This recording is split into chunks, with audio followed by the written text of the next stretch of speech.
அவன் வேலையை மேக்ஸிமம் அவனே பார்த்துப்பான். பாவம், அவன் நடந்துருந்தானா எனக்கு பிரச்சனையே கிடையாது. எல்லா வேலையும் அவன் பார்த்துருப்பான். சாய்ராம். ஆண்டவனுக்கு கண்ணு தெரியுமா தெரியாத தெரியல. ஆண்டவன் அறிய நெஞ்சில் ஒரு துளி வஞ்சம் இல்லை, அவன் என்று எனக்கு வேறு ஆறுதலில். சூரியகான சூரிய இங்கே தானே உட்காந்து ஆனக்கான சூரிய சூரிய என்ன பண்ணுற? உன்னால் முடிஞ்சது வைக்கிறான் பாருங்க. சரி, அது தலைகாணி வச்சுட்டு இது யார் வைப்பா? இது முடியுமா உன்னால்? யார் எடுத்து வைக்கணும்?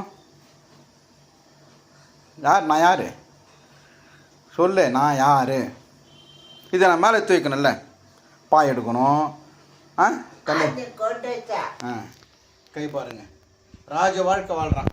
உனக்கு ஒருத்த அடிமை சிக்கியிருக்கான்ல, அந்த அடிமை பேர் என்ன?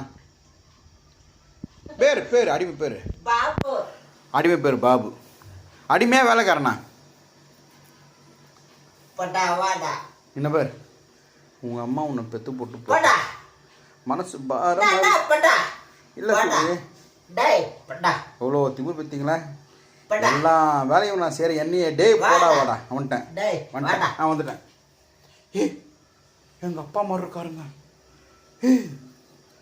அப்பா மாதிரி தெரியுறாங்க. ஏன்பா ஏங்க பாருங்க, அப்படியே மாறிட்டேன். எங்கள் அப்பா மாதிரி. கண்ணை பாருங்க, கோலி குண்டு மாதிரி. பல்ல பாருங்க, அழகாக இருக்குது பாருங்க. பல்லு ஓட்டை இல்லாமல் க்ளீனாக மாதுளம்பழம் மாதிரி. மூக்கை பாருங்க, கொடை மிளகா. தலையை பாருங்க, தேங்காய் நார். பூர்வத்தை பாருங்க, வில்லு மாதிரி இருக்கு. வால் பாருங்க, வால் எங்க உந்து வால் தள்ளி வை. வாழை பாருங்க, ஆஞ்சேன் மாதிரி இருக்கு. என்ன சொல்ல கோவம் வராது. சூரியன் என்ன கோவம் வரும்னா, அம்மா 8 பேரை பெத்தாங்க அப்படின்னா கோவம் வந்துடும். ஏன் சரி, நான் கடை போட்டு வந்துட்டேன், பால் வந்துட்டேன். ஒரே ஒரு தடவை ஆசை. இங்கே பார். ஃபேன், எலி, கடமை சொல்லணும். புலி, கண்ணா, அண்ணா. அது மட்டும் சொல்ல மாட்டான். சரி. ஓ சரி, ஓ கேமராவிலாம் நீ அண்ணா சொல்லுவியா? சரி, ஓ கடை போட்டு வந்துடுறேன்.